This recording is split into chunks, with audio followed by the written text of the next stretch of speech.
Go.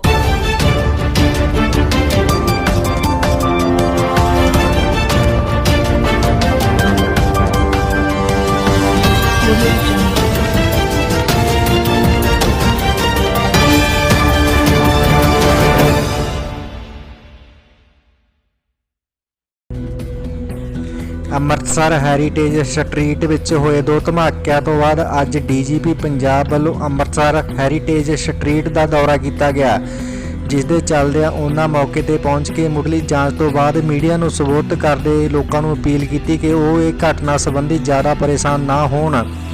ਇਹ ਇੱਕ mining ਧਮਾਕਾ ਹੈ ਜਿਸ ਨੂੰ ਪੁਲਿਸ ਹਰ ਪੱਖੋਂ ਜਾਂਚ ਕਰ ਰਹੀ ਹੈ।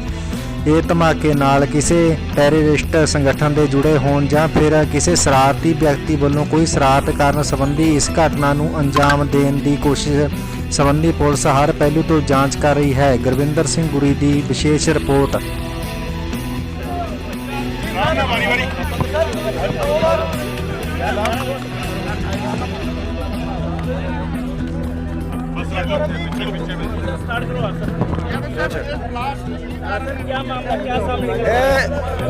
ਅੰਮ੍ਰਿਤਸਰ ਦੇ ਵਿੱਚ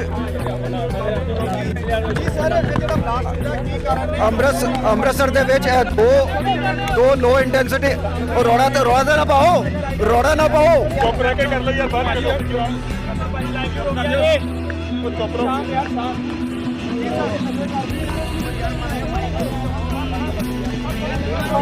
ਇਹ ਆਵਾਜ਼ ਨਹੀਂ ਆਉਂਦੀ ਕੀ ਹੋਊਗਾ।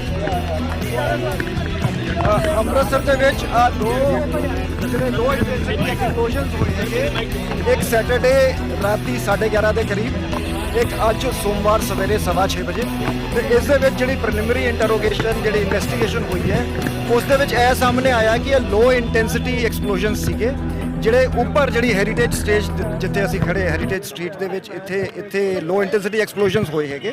ਸੋ ਅਸੀਂ ਇਸ ਦੀ ਸਾਇੰਟੀਫਿਕਲੀ ਇਨਵੈਸਟੀਗੇਸ਼ਨ ਕਰ ਰਹੇ ਹਾਂ। ਸਾਡੀ ਫੋਰੈਂਸਿਕ ਟੀਮ ਇੱਥੇ ਮੌਕੇ ਤੇ ਹੈਗੀ ਤੇ ਕੋਈ ਵੀ ਸਾਨੂੰ ਟ੍ਰਿਗਰਿੰਗ ਮੈਕੈਨਿਜ਼ਮ ਜਾਂ ਡੈਟੋਨੇਟਰ ਨਹੀਂ ਮਿਲਿਆ ਹੈਗਾ ਮੌਕੇ ਤੇ ਜਿਸ ਤੋਂ ਇੰਜ ਜਾਪਦਾ ਹੈਗਾ ਕਿ ਕਿਸੇ ਕੰਟੇਨਰ ਦੇ ਵਿੱਚ ਐਕਸਪਲੋਸਿਵ ਮਟੀਰੀਅਲ ਰੱਖ ਕੇ ਜਿਹੜਾ ਹੈਗਾ ਉਹ ਐਕਸਪਲੋਜ਼ਨ ਕੀਤਾ ਗਿਆ ਹੈ।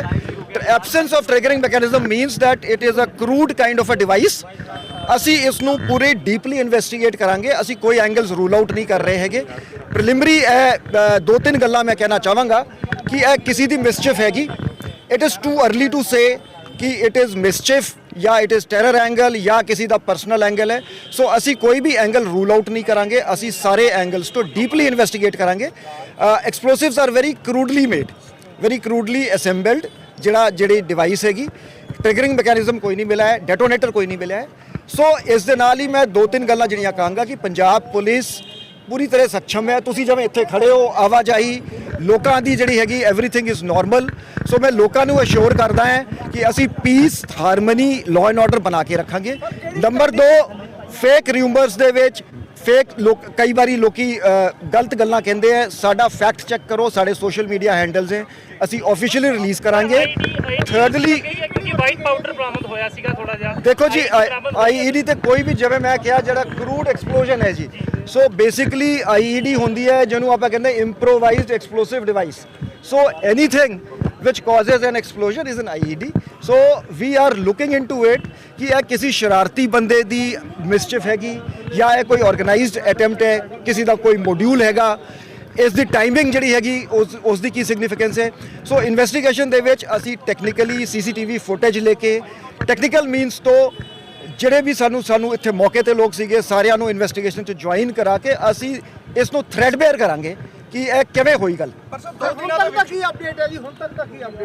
This is the ਦੇਖੋ one person has received minor injuries today ਤੇ ਇੱਕ minor injuries ਪਰਸੋਂ ਵੀ ਰਿਸੀਵ ਹੋਈਆਂ ਸੀ। ਐਜ਼ ਆਈ ਸੈਡ ਕਿ ਇਹ ਬਹੁਤ ਲੋ ਇੰਟੈਂਸਿਟੀ ਐਕਸਪਲੋਸਿਵ ਸੀਗਾ। ਮੇਰੀ ਇੱਥੇ ਜਿਹੜੀ ਪ੍ਰੈਜ਼ੈਂਸ ਹੈਗੀ, ਮੈਂ ਦੋ ਚੀਜ਼ਾਂ ਕਰਕੇ ਇੱਥੇ ਆਇਆ। ਇੱਕ ਤੇ ਲੋਕਾਂ ਨੂੰ ਅਸ਼ੋਰ ਕਰਨ ਲਈ ਕਿ Punjab police is there to keep the state secure and safe. ਦੂਜਾ, ਕਿਸੇ ਵੀ ਪੈਨਿਕ ਦੀ ਲੋੜ ਨਹੀਂ ਹੈਗੀ।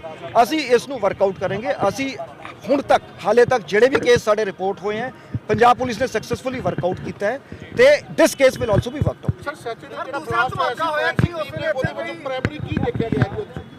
लो एक्सप्लोजन जिवें मैं जिहड़ियां गल्लां कहीआं कि सानू मौके तो डेटोनेटर नहीं मिला। ਜਦੋਂ ਕੋਈ ਵੀ ਜਿਹੜਾ ਹਾਈ ਐਕਸਪਲੋਸਿਵ ਹੁੰਦਾ ਹੈ ਉਸ ਨੂੰ ਡੈਟੋਨੇਟ ਕਰਨ ਲਈ ਡੈਟੋਨੇਟਰ ਯੂਜ਼ ਕਰਦੇ, ਜਿਹਨੂੰ ਟ੍ਰਿਗਰਿੰਗ ਮੈਕੈਨਿਜ਼ਮ ਕਹਿੰਦੇ ਆ ਜਾਂ ਟ੍ਰਿਗਰਿੰਗ ਡਿਵਾਈਸ ਕਹਿੰਦੇ ਆ। So no triggering device has been recovered from the spot so far. So ਇਸ ਤੋਂ ਇੰਜ ਜਾਪਦਾ ਹੈ, ਹੁਣ ਸਪੈਕੂਲੇਟਿਵ ਹੈ। ਜੇ ਮੈਂ ਇਹ ਕਹਿੰਦਾ ਵੀ ਤੁਸੀਂ you will like to put words into my mouth ਕਿ ਪੋਟੈਸ਼ੀਅਮ ਜਿਹੜਾ ਉਹ ਕਲੋਰੇਟ ਤੇ ਉਹ ਸਲਫਰ ਹੁੰਦਾ ਹੈ, ਸੋ ਮੈਂ ਇਹ ਨਹੀਂ ਕਹਾਂਗਾ because we are not sure, we will go by the scientific. ਹੁਣ it is although regulated ਹੈ, ਬਟ ਇਸ ਤਰ੍ਹਾਂ ਦੇ ਸਬਸਟੈਂਸਸ ਬਹੁਤ ਈਜ਼ੀਲੀ ਵੀ ਅਵੇਲੇਬਲ ਹੈ ਮਾਰਕੀਟ ਦੇ ਵਿੱਚ। ਦੇਅਰਫੋਰ ਅਸੀਂ ਇਸ ਨੂੰ ਸਾਰੇ ਐਂਗਲਸ ਤੋਂ ਦੇਖਾਂਗੇ ਕਿ ਲੋਕਲੀ ਪ੍ਰੋਕਿਉਰਡ ਕਿਸੇ ਮਿਸਚਿਫ ਮੇਕਰ ਦੀ ਇਹ ਹਰਕਤ ਤੇ ਨਹੀਂ ਹੈਗੀ ਕਿ ਸਟੇਟ ਦਾ ਮਾਹੌਲ ਵਿਗਾੜਨ ਲਈ, ਇਸ ਤਰ੍ਹਾਂ ਦਾ ਪ੍ਰਭਾਵ ਦੇਣ ਲਈ। ਸੋ ਅਸੀਂ ਡੀਪਲੀ ਇਨਵੈਸਟੀਗੇਟ ਕਰਾਂਗੇ, ਸਾਰੇ ਐਂਗਲਸ ਦੇਖਾਂਗੇ। ਟੈਕਨੀਕ ਕਿਹੜੀ ਵਰਤੀ ਗਈ ਸੀ ਥੋੜਾ ਜਿਹਾ? ਦੇਖੋ ਜੀ, ਉੱਪਰ ਜਿਵੇਂ ਹੈਰੀਟੇਜ ਜਿਹੜਾ ਪਾਰਕਿੰਗ ਹੈਗੀ, ਇਹਦੇ ਉੱਪਰ ਜਿਹੜਾ ਹੈਗਾ ਜਿਹੜਾ ਸਾਰਾਗੜੀ ਸਟਰੀਟ ਜਿੱਥੇ ਅਸੀਂ ਖੜੇ ਹੈਗੇ, ਇੱਥੇ ਉੱਪਰ ਕੰਟੇਨਰ ਦੇ ਵਿੱਚ ਜਿਹੜਾ ਹੈਗਾ ਐਕਸਪਲੋਸਿਵ ਰੱਖ ਕੇ ਇੱਕ ਥ੍ਰੈਡ ਜਿਹੜਾ ਹੈਗਾ ਥੱਲੇ ਲਟਕ ਰਿਹਾ ਸੀਗਾ। So either some passer by has accidentally, ਜਿਵੇਂ ਸੀਸੀਟੀਵੀ ਫੁਟੇਜ ਇਸੀ ਕਰਕੇ ਅਸੀਂ ਡੀਪਲੀ ਦੇਖ ਰਹੇ ਹੈਗੇ ਕਿ ਉਹ ਕਿਸੇ ਨੇ ਖਿੱਚਤਾ, ਸੋ ਉਹ ਡਿਵਾਈਸ ਜਿਹੜੀ ਹੈਗੀ ਉੱਪਰੋਂ ਥੱਲੇ ਡਿੱਗ ਪਈ ਤੇ ਇੱਕ ਐਕਸਪਲੋਜਨ ਹੋ ਗਿਆ। ਆਵਾਜ਼ ਕਾਫੀ ਹੋਈ ਪਰ ਅਦਰਵਾਈਜ਼ ਦੇਰ ਵੇਰ ਨੋ ਸ਼ਾਰਪਨਰਸ, ਜਿਹੜੇ ਵਿੱਚ ਸ਼ਾਰਪਨਰ ਕੋਈ ਵੀ ਨਹੀਂ ਸੀਗੇ ਤੇ ਇੰਜਰੀ ਬਹੁਤ ਮਾਈਨਰ ਹੋਈ ਹੈ। But yes, loud noise was there. Sir ਜਦੋਂ ਸੈਕੰਡ ਬਲਾਸਟ ਹੋਇਆ ਤਾਂ ਡਿਪਲੋਇਮੈਂਟ ਨਹੀਂ ਸੀ ਇੱਥੇ? ਸੀਪੀ ਸਾਹਿਬ ਤੁਹਾਨੂੰ ਡਿਟੇਲ 'ਚ ਬਰੀਫ ਕਰ ਦਾਂਗੇ। ਅਸੀਂ ਸਾਰੇ ਐਸਪੈਕਟਸ ਨੂੰ ਦੇਖਾਂਗੇ, ਕੇਸ ਨੂੰ ਟਰੇਸ ਕਰਾਂਗੇ।